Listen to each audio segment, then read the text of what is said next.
Hello students, बघा exercise 5.1 मध्ये question काय दिलेला आपल्याला, find the area of the region bounded by the following curves x axis and the given lines. तुम्हाला याच्यामध्ये काय फाइंड आउट करायचा, एरिया फाइंड आउट करायचा. त्याच्यातले तीन क्वेश्चन आपण बघितले होते. फोर्थ नंबरचा क्वेश्चन बघा, y equals to sin x, x equals to 0, x equals to pi by 2. y equals to sin x, x equals to 0 and x equals to pi by 2. Area under the curve. प्रत्येक question मध्ये आपल्याला हेच लिहायचं, area under the curve. a equals to, समजा अगोदर f of x जो असला तो घ्या, f of x equals to sin x. y equals to काय असते एखादा फंक्शन, म्हणजे f of x equals to sin x.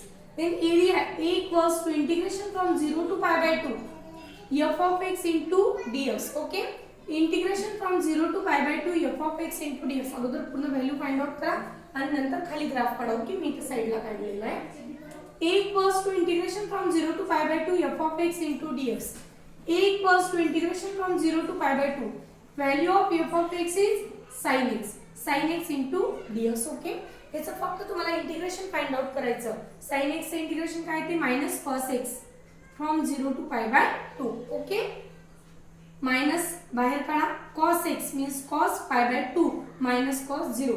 Upper limit minus lower limit. Okay, cos pi by 2 ची व्हॅल्यू किती आहे, 0 आहे. बघा minus as it is cos pi by 2 ची व्हॅल्यू किती आहे, 0 मायनस cos 0 ची व्हॅल्यू किती आहे, 1. ओके, हे मायनस आणि हे 0 मायनस 1 हे दोन्ही मायनस मायनस काय होतात प्लस, म्हणजे आन्सर काय आलेले +1 स्क्वेअर युनिट. एरियाच्या शेवटी लास्ट मध्ये युनिट काय लिहायचं आपल्याला, स्क्वेअर युनिट. समजला हा क्वेश्चन. आता बघा x इक्वल्स टू 0 दिलेला आहे आणि सेकंड याच्यामध्ये x इक्वल्स टू आपल्याला काय दिलेले पाय बाय 2. फक्त हा ग्राफ ॲज इट इज लक्षात ठेवा, y ॲक्सिस x ॲक्सिस काढायचा. इथं आपल्याला कोणता नंबरिंग आलेला नाही. ओके, फक्त x इक्वल्स टू दिलेले.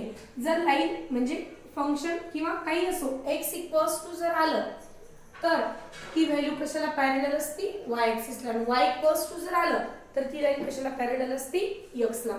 म्हणजे x इक्वल्स टू आलं म्हणजे y ला लाईन काय करायची आपल्याला, पॅरलल. आणि इथं लिहून टाका x equals to pi by 2 आणि इक्वेशन काय दिलेले, y equals to sin x. Okay, त्याच्यातलाच क्वेश्चन नंबर 5 बघा, xy equals to 2, x equals to 1, x equals to 4. xy काय दिलेले आपल्याला, इक्वेशन ऑफ लाईन दिलेले xy equals to 2, x equals to 1 and x equals to 4 means limit from 1 to 4. Integration from 1 to काय घ्यायचं आपल्याला, 4 घ्यायचं. Okay, xy equals to 2 जर असेल तर याच्यातून आपण y equals to a2 as it is into मध्ये इकडे आपण डिवाइड मध्ये घेऊ शकतो. म्हणजे y equals to 2 upon x आपण पुट अप करू शकतो. Okay, area under the curve a equals to integration from 1 to 4. बघा integration from 1 to 4 y into dx. इथं y असेल तर सोबत dx घ्या, इथं x असेल तर सोबत dy घ्या.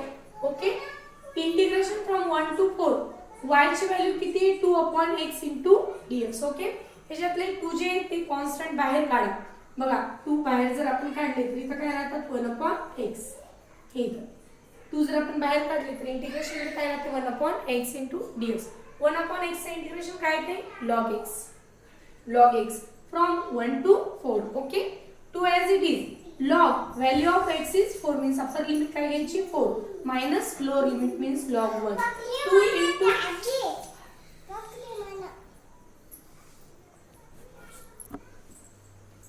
बघा याच्यामध्ये 2 into log 4 यालाच आपण log 4 चा काय घेऊ शकतो, स्क्वेअर. ह्यालाच आपण log 16 स्क्वेअर युनिट लिहू शकतो. ह्याच्यामध्ये बघा x equals to 1 आणि x equals to 4.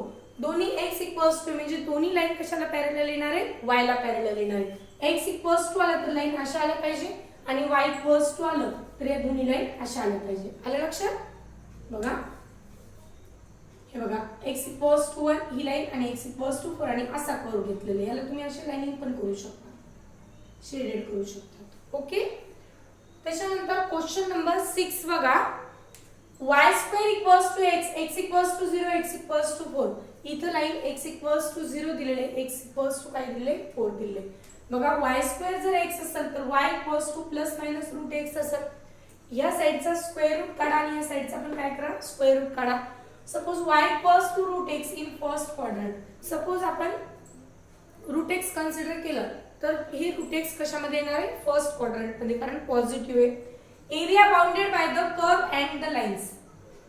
Area bounded by the curve and the lines equals to area bounded by OABO. इकडे बघा OABO हा एरिया दिलेला आहे. Area bounded by the curve, त्या कर्वच्या थ्रू एरिया कोणता बाउंडेड केलेला आहे OABO. ॲज इट इज लक्षात ठेवा. ओके, कारण याच्यामध्ये डायग्राम चेंज झालेली आहे. वाय स्क्वेअर जर आलं तर अशी डायग्राम काढायची, लक्षात ठेवायचं. ओके, कारण याच्यामध्ये दोन व्हॅल्यू आलेल्या आहेत, plus minus square root x. आता बघा 2 इंटिग्रेशन फ्रॉम 0 to 4 आहे बघा. Integration from 0 to 4 y to dx. y ची व्हॅल्यू किती आहे root x into dx. Root x लाच आपण काय घेऊ शकतो x to the power 1/2 into dx. 2 as it is x to the power 1/2 चे integration x to the power 1/2 plus 1 upon 1/2 plus 1. हे बघा हे ते 3/2 आणि हे काय 3/2. हे 3/2 याचं रेसिप्रोकल करा. 2 इंटू 2 बाय काय ते 3 हे 2 इंटू हे 3/2 इकडे घ्या 2 बाय काय ते 3. x टू द पॉवर 3/2 आपल्याला घ्यायचं. याच्यामध्ये अप्पर लिमिट 4 आहे, लोअर लिमिट काय 0 आहे. म्हणजे 4 to the power 3/2 minus 0 to the power 3/2. Okay, 4 to the power 3/2 किती येतात 8. कसे येतात 4 टू द पॉवर 3/2. इकडे बघा 4 टू द पॉवर 3/2. ह्याच्यामध्ये आपल्याला कसं घ्यायचं अगोदर 4 टू द पॉवर 1/2 करा सेपरेट आणि 4 टू द पॉवर 1 करा. दोन्हींचे ऍडिशन किती येणार 4 to the power 3/2. 4 to the power 1/2 म्हणजे स्क्वेअर रूट 4 आणि स्क्वेअर रूट 4 काढलं तर काय येते 2. 2 इंटू 4 जर केलं तर ते काय येते 8. ओके, हे बघा येते 8 मायनस 0 चा कोणताही आपण पॉवर घेतला तर आन्सर काय येणार आहे ओन्ली 0. 4/3 इंटू 8 हे दोन्हींचे कॅल्क्युलेशन करा 32/3. ओके, आणि ग्राफ मध्ये OABO आपण अगोदरच याच्यामध्ये सांगितलेले आहे. हा x ऍक्सिस फाइंड आउट करा, हा y ऍक्सिस आणि इथे नाव काय द्या AB आणि हे काय झालं AC. at x equals to 0 and x equals to 4. इथे येणार x equals to 4 आणि ही लाईन येणार x equals to 0. फक्त याच्यामध्ये कर्व आपण कसा घेतलेला आहे राउंडेड घेतलेला. ओके.